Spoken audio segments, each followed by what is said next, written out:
하나님의 참된 은혜에 굳게 서라. 베드로전서 5장 12절 내가 신실한 형제로 아는 실루아노로 말미암아 너희에게 간단히 써서 권하고 이것이 하나님의 참된 은혜임을 증언하노니 너희는 이 은혜에 굳게 서라. 1 베드로전후서의 저자 베드로에 대하여 베드로는 고향인 갈릴리에서 어부로 있을 때 주께로부터 부르심을 입은 자이다. 본명은 시몬이며 후에 예수께서 반석이라는 뜻을 지닌 베드로라는 새로운 이름을 지어 주셨다. 그는 제자 중 최초로 예수는 그리스도이시며 살아계신 하나님의 아들이라고 신앙 고백을 하였다. 마태복음 16장 16절 시몬 베드로가 대답하여 이르되 주는 그리스도시요 살아 계신 하나님의 아들이시니이다. 베드로의 성품은 급하고 충동적이었으므로 자주 실수를 범하기도 했다. 그는 주께서 잡히시던 날 밤에 주를 3번이나 부인하는 실수를 저질렀으나 부활 후에 주님이 갈릴리에 오시어 그에게 내 양을 먹이라는 사명을 주심으로 수제자로서의 유대인의 사도로 사역을 하였다. AD 68년경 베드로는 네로 박해 때에 로마에서 십자가형을 받아 순교한 것으로 전해진다. 이 베드로전서는 사도 베드로가 소아시아 지역의 여러 교회 성도들에게 보낸 공적인 서신이며 회람 서신이다. 기록될 당시는 네로 황제의 기독교 대박해가 로마 제국 전역으로 확산될 때이다. 박해의 원인은 본서에 기록된 내용으로 보아 첫째, 성도들의 삶의 양식이 곧 이방인들의 그것과 전혀 달랐다는 것이다.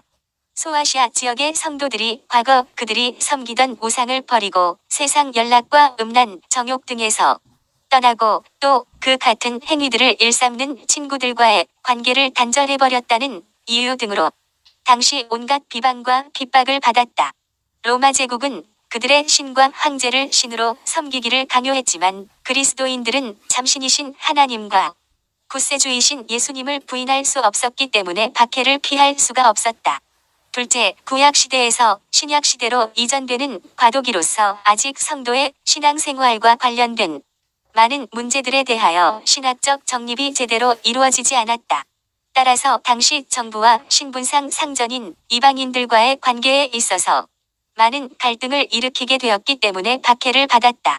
지금도 신학적으로 바로 정립되지 못한 일부 분별력이 없는 그리스도인은 동성애에 대하여 성소수자에 대한 인권을 내세우며 차별금지를 말하고 이단 종파들은 군대 입대를 거부하며 양심수 운운한다. 베드로전서는 사도 베드로가 그리스도인이라는 이유로 부당하게 받는 당시의 여러 고난뿐만 아니라 네로의 기독교 대박해와 같은 극한 고난에 대해 성도들을 위로하고 격려하기 위해 썼다. 베드로는 그리스도의 구속 은혜로 말미암은 구원 교리를 상기시킴으로써 소망 가운데 살고 또한 성도의 믿음을 견고히 하기 위해서 이 서신을 기록하여 보냈다.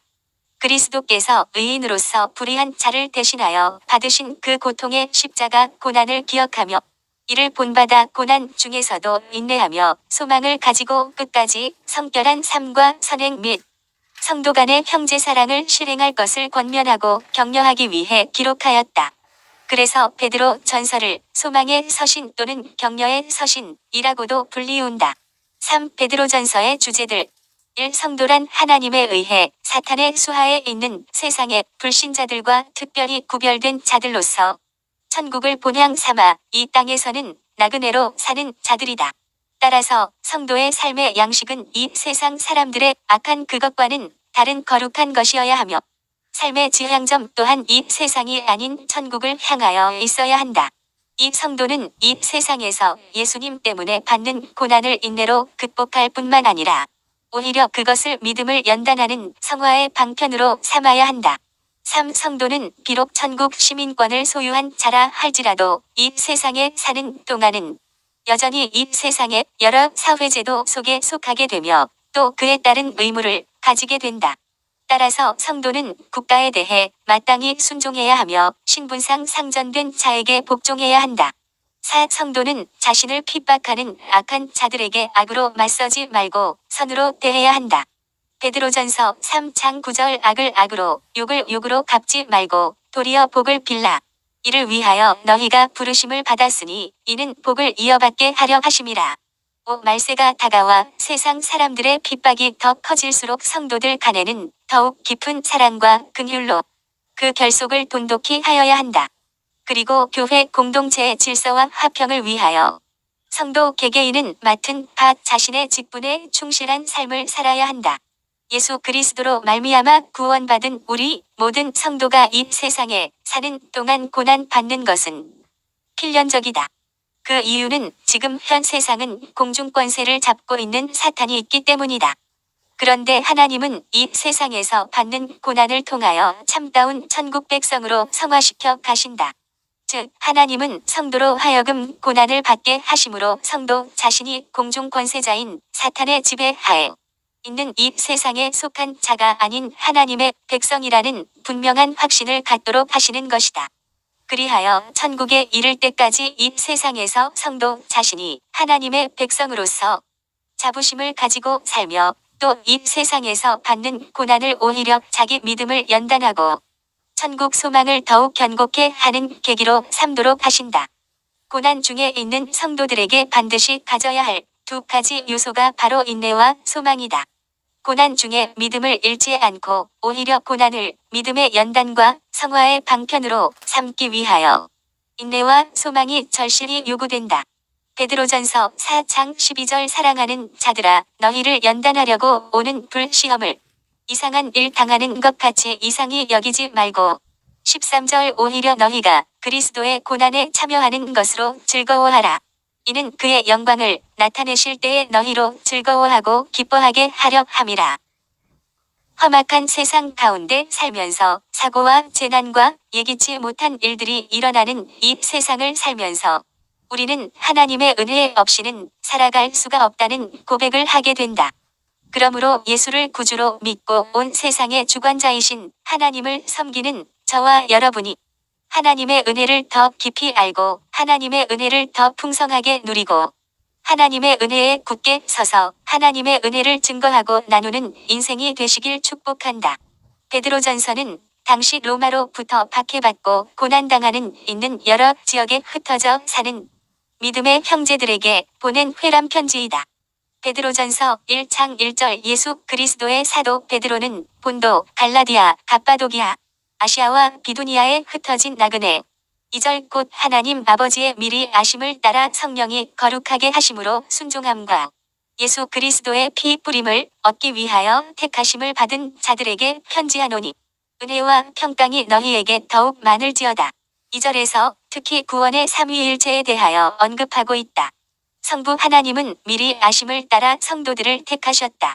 또한 성령이 거룩하게 하심은 죄로부터 정결케 되어 하나님께서 쓰시도록 거룩하게 구별되게 하시는 것으로 하나님의 선택을 보다 효과적으로 만든다. 즉 성령님은 하나님께 순종하도록 하신다. 구약의 제사의식인 피뿌림은 성결의식이다. 이것은 신약에서 죄인들을 그리스도의 피로 속량하는 것을 말한다. 그러므로 우리의 구원 사건은 삼위 하나님의 사역이다.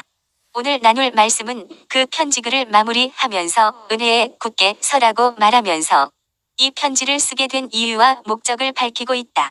본문을 같이 보자. 베드로전서 5장 12절 내가 신실한 형제로 아는 실루아노로 말미암아 너희에게 간단히 써서 권하고 이것이 하나님의 참된 은혜임을 증언하노니 너희는 이 은혜에 굳게 서라. 이 편지를 쓴 이유가 하나님의 참된 은혜를 알고 이 은혜에 굳게 서라는 것이다. 여기서 하나님의 은혜에 대하여 참된 은혜라고 말하고 있다. 참되지 않는 거짓된 은혜도 있다. 이단들의 교리들은 다 거짓된 것이고 허황된 것이다. 신천지, 구원파, 안상홍 하나님의 교회 여호와의 증인 등등 또한 값싼 은혜도 있다.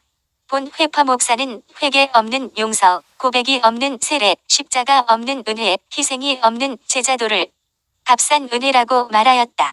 한마디로 예수만 믿으면 진실된 삶이나 구별된 모습과 성화도 없이 만사형통하고 성공하고 출세해서 부요를 누리고 모든 것이 잘 된다고 말하고 믿는 것은 값싼 은혜라는 것이다. 이것이 하나님의 참된 은혜이다 라고 할 때 이것은 이 편지의 처음부터 지금까지 기록한 모든 내용을 말한다. 그런데 이 참된 은혜에 대해 함축적으로 요약해서 적은 글이 10절이다. 베드로전서 5장 10절 모든 은혜의 하나님 곧 그리스도 안에서 너희를 부르사 자기의 영원한 영광에 들어가게 하신 이까 잠깐 고난을 당한 너희를 친히 온전하게 하시며 굳건하게 하시며 강하게 하시며 털을 견고하게 하시리라. 먼저 하나님에 대하여 하나님은 모든 은혜의 하나님이시다라고 말하고 있다. 이 말은 하나님의 은혜는 과거에 은혜를 베푸셨고 현재도 은혜를 주시며 장차 미래에도 은혜로 도와주실 것이라는 말이다. 잘 나갈 때뿐만 아니라 실패와 고통, 질병과 외로움, 고난과 시험, 인생의 풍랑 가운데에서도 은혜를 베푸신다. 모든 상황, 모든 때에 베푸시는 은혜가 있기에 모든 은혜의 하나님이시다라고 말한다. 은혜란 무엇인가? 은혜란 값없이 베푸시는 하나님의 호의와 사랑을 말한다. 하나님께서 베풀어 주시는 하나님의 참된 은혜란 첫 번째는 부르심의 은혜이다.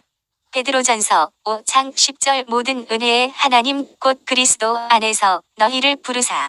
하나님이 우리를 그리스도 안에서 부르셨다. 아브라함, 모세, 다윗, 12제자, 바울, 저와 여러분도 그리스도 안에서 부르셨다. 부르심을 받지 않고는 하나님의 자녀가 될 수 없다. 그리스도 밖에서 세상에서 살다가 하나님께서 지명하여 부르셨다. 그리스도의 것으로 하나님의 사랑하심을 받고 성도로 부르심을 받았다.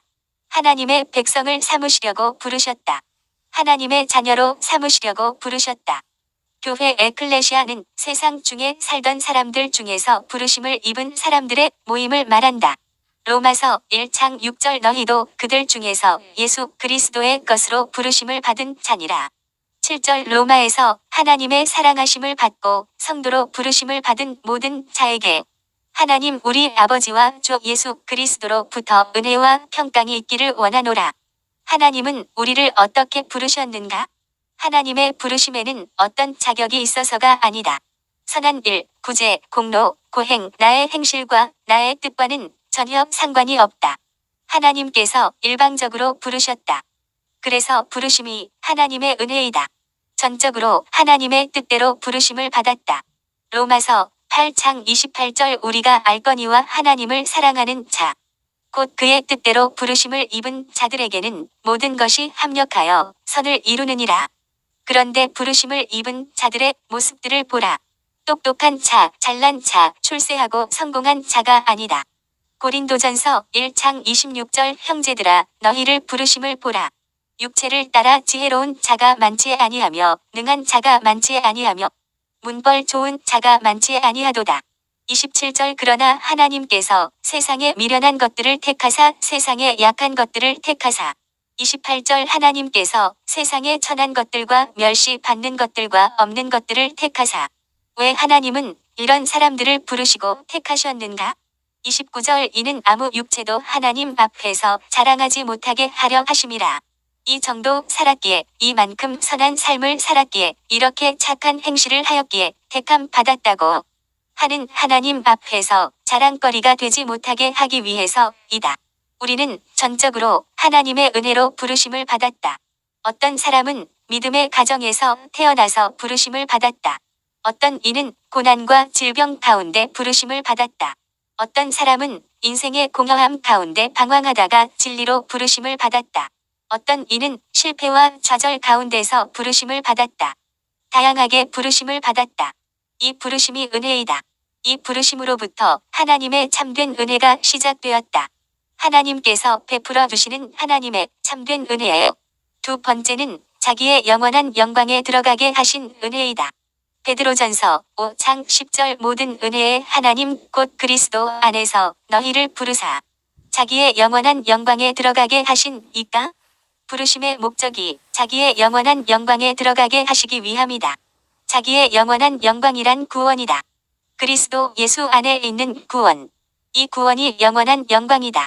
디모데후서 2장 10절 그러므로 내가 택함 받은 자들을 위하여 모든 것을 참음은 그들도 그리스도 예수 안에 있는 구원을 영원한 영광과 함께 받게 하려 함이라. 영원한 영광이란 그리스도 예수 안에서 누리게 될 천국의 영광이다. 이 천국의 영광은 영원한 영광이다. 그러나 이 땅에서 누리는 영광은 풀의 꽃과 같다. 베드로전서 1장 24절 그 모든 영광은 풀의 꽃과 같으니 풀은 마르고 꽃은 떨어지되 아무리 아름답게 핀 꽃도 잠시 지나면 시들고 떨어지고 만다. 풀도 말라 버리고 만다. 이 세상의 영광은 이와 같이 잠깐이지만 그러나 천국의 영광은 영원하다. 그런데 이 영광이 자기의 영광 하나님의 영광이며 예수 그리스도의 영광이다. 예수께서 누리는 영광을 우리도 동일하게 누리게 된다. 하나님의 아들인 예수께서 누리는 영광을 우리도 누리게 된다. 그것이 영원한 영광이다. 하나님의 참된 은혜의 세 번째는 고난의 은혜이다. 베드로전서 5장 10절 모든 은혜의 하나님 곧 그리스도 안에서 너희를 부르사 자기의 영원한 영광에 들어가게 하신 이까? 잠깐 고난을 당한 너희를 친히 온전하게 하시며 굳건하게 하시며 강하게 하시며 털을 견고하게 하시리라. 하나님의 은혜는 부르심의 은혜로 시작해서 장차 영원한 하늘의 영광을 누리게 될 것이다. 그런데 그때까지 우리가 이 땅에 살면서 필연적으로 겪을 수밖에 없는 고난, 피할 수 없는 고난, 이 고난이 또한 은혜라는 것이다. 지금 베드로는 예수 믿는 것 때문에 고난당하고 박해당하는 자들을 위로하고 격려하기 위해 이 편지를 쓰고 있다. 지금 이 편지를 받는 어떤 자는 하루하루의 삶이 신앙 때문에 목숨을 걸어야 할 상황 가운데 살고 있다. 그런데 이렇게 고난 받는 것이 하나님의 참된 은혜라는 것이다. 왜 복음 때문에 우리가 받는 고난이 참된 은혜인가? 영광은 영원하지만 우리가 받는 고난은 잠깐이기 때문이다. 고난이 잠깐인 이유는 우리가 주님과 누리게 될 그 영원한 영광에 비교하면 이 땅의 고난은 잠깐이기 때문이다. 로마서 8장 17절 자녀이면 또한 상속자 곧 하나님의 상속자요 그리스도와 함께 한 상속자니 우리가 그와 함께 영광을 받기 위하여 고난도 함께 받아야 할 것이니라. 18절 생각하건대 현재의 고난은 장차 우리에게 나타날 영광과 비교할 수 없도다. 바울은 셋째 하늘에까지 올라가서 하늘의 영광을 맛보았던 사람이다. 그 영광을 알기에 그 영원한 영광에 비하면 이 땅에서의 고난은 잠깐이라는 것이다. 어떤 이는 1년, 10년, 평생을 고통 가운데 지내는 이도 있지만 이것도 하늘의 영원한 영광에 비하면 잠깐이다. 지금 우리에게는 지루하고 길게 느껴지지만 말이다. 이 땅에서 고난이 길고 하늘의 영광이 잠깐이라면 그것은 은혜가 아니다. 장차 우리에게 임할 하늘의 영광에 비하면 이 땅의 고난은 잠깐이다. 그래서 고난이 은혜라는 것이다. 이 땅은 나그네 인생길이다. 우리는 돌아갈 본향이 있다. 영원한 하나님의 나라이다. 그래서 우리가 주목하는 것은 그 영원한 하나님의 나라이다. 우리에게 예비된 천국, 영원한 영광의 나라를 바라볼 때 이 땅에서 겪는 고난과 환난은 견디고 이겨낼 수 있다. 고린도후서 4장 17절 우리가 잠시 받는 환난에 경한 것이 지극히 크고 영원한 영광에 중한 것을 우리에게 이루게 함이니 18절 우리가 주목하는 것은 보이는 것이 아니요 보이지 않는 것이니 보이는 것은 잠깐이요 보이지 않는 것은 영원함이라. 이 고난이 가져다 주는 유익이 있기에 고난이 은혜다. 베드로전서 5장 10절 모든 은혜의 하나님 곧 그리스도 안에서 너희를 부르사 자기의 영원한 영광에 들어가게 하신 이까? 잠깐 고난을 당한 너희를 친히 온전하게 하시며 굳건하게 하시며 강하게 하시며 털을 견고하게 하시리라. 친히 온전하게 하시기 때문이다. 이 말은 원상으로 회복시킨다, 다시 주께로 돌이키게 한다는 뜻이다. 신앙생활을 하면서 나도 모르게 믿음의 길에서 벗어나고 하나님과 멀어질 때가 있다. 그런데 고난을 겪으면서 내가 하나님과 멀어진 것을 깨닫게 되고 원상 회복하게 된다. 첫사랑이 회복된다. 다시 주께로 돌이키게 된다. 그래서 고난을 통해서 다시 주님을 찾게 한다. 이 굳건하게 하시기 때문이다. 굳건하게 한다는 말은 튼튼하게 고정시켜준다는 것이다. 느슨해질 때 고난 때문에 정신이 바짝 든다. 강하게 하시기 때문이다. 사람이 고난을 통과하면 강해진다. 담대해진다. 고난을 겪다 보면 웬만한 고난은 아무것도 아니다. 털을 견고하게 하시기 때문이다. 신앙생활은 집을 짓는 것과 같다. 집을 지을 때 더 기초가 중요하다. 이것이 잘못되면 한순간에 집이 무너진다.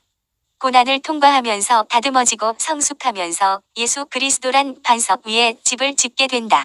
왜 인간에게 고난이 있어야 하는가? C.S. 루이스는 이에 대해 말하길. 그렇지 않아도 타락한 인간이 고난마저 없다면 얼마나 타락하겠는가? 하였다. 인간이 고난이 있기 전에는 하나님을 찾지도 않고 하나님의 말씀에 귀를 기울이지도 않는다. 고난 때문에 하나님을 찾고 나아오게 된다. 인생에 고난이 있기에 예수를 만난 사람이 많다. 고난은 고난을 겪은 자만이 누릴 수 있는 특별한 은혜가 있다. 고난 가운데 있는가? 하나님을 찾을 때이다. 하나님을 만날 때이다. 하나님의 기적을 체험할 때이다. 인생이 새롭게 될 때이다.